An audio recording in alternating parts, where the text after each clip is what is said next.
What is good, Central Texas? It is a Saturday morning. The time is now 10:19. We just got done with our weekend daybreak show. We talked a lot of things today, including our tailgate forecast for today.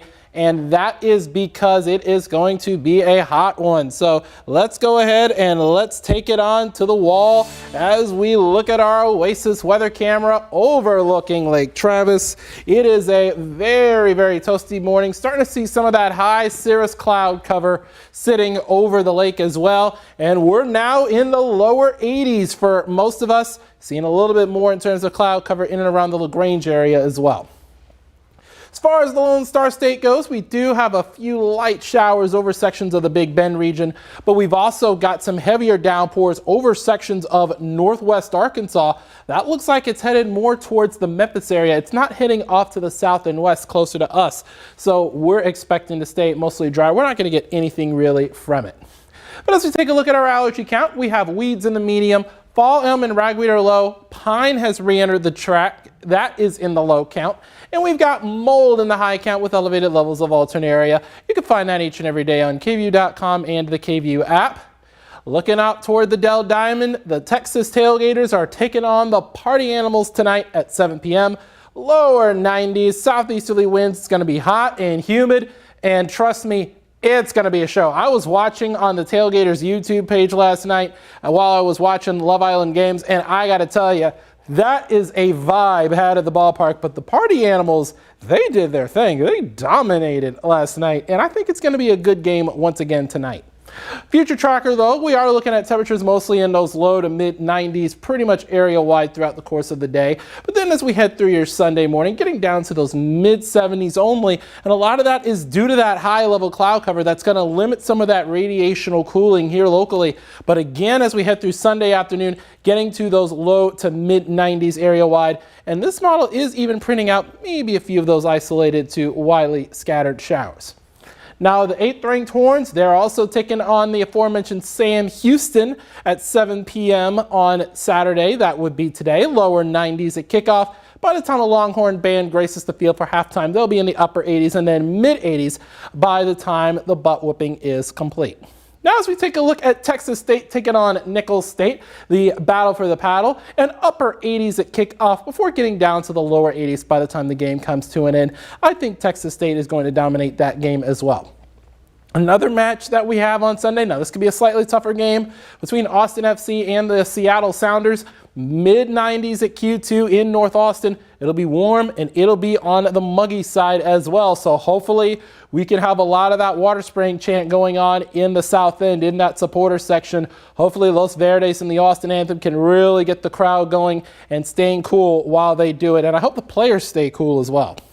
By the time we get to your Wednesday and Thursday of next week, looking ahead, we do have that front that does make its way through, and we could have rainfall totals getting to around maybe half an inch, maybe even 3/4 of an inch of rain as well. So not really drought-busting rain by any stretch of the imagination, but look at what the temperatures will do. It'll drop to those lower 90s for the middle and latter portion of the upcoming week. My best storm chance, as a matter of fact, is going to be Wednesday night and on into Thursday as well. So really and truly, we've got a little bit of a light at the end of the tunnel, but I'm not going to really call it that. And a lot of that has to do with the fact that we're still going to be in those lower 90s. So as we take a look, oh, hold on, I got my volume up for some reason. Okay, there we go. I need to make sure my volume is off so that we don't get any feedback there between the phone and the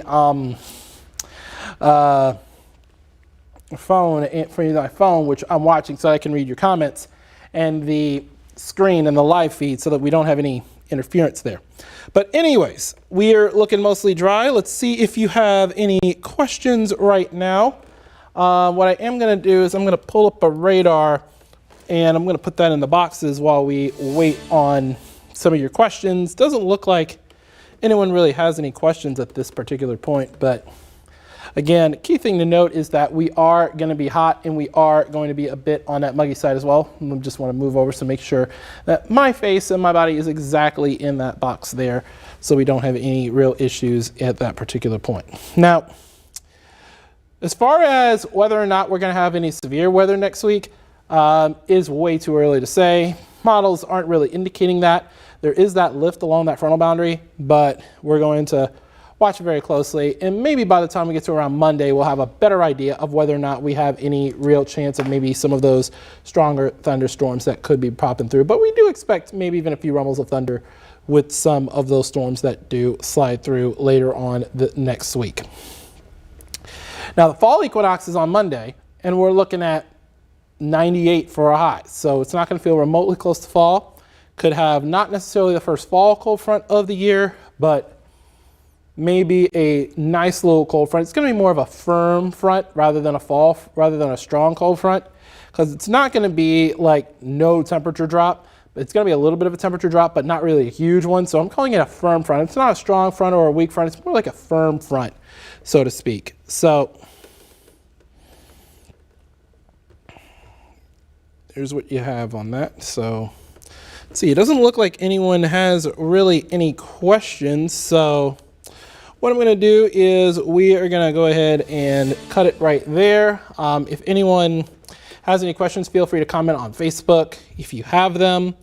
YouTube, our comment section is turned off, of course, but hopefully we'll be better able to have a better grasp on the timing of that front by the time we get to early portions of next week. But for now, our meteorologist Grace Thornton, she's going to be in later on tonight with all the latest on the timing of that, as well as the heat for the rest of this weekend and into early next week. And with that, I'm meteorologist Jordan Aaronsberg. I hope everyone enjoys their Saturday. Hook 'em, eat 'em up, and hope everyone has a very, very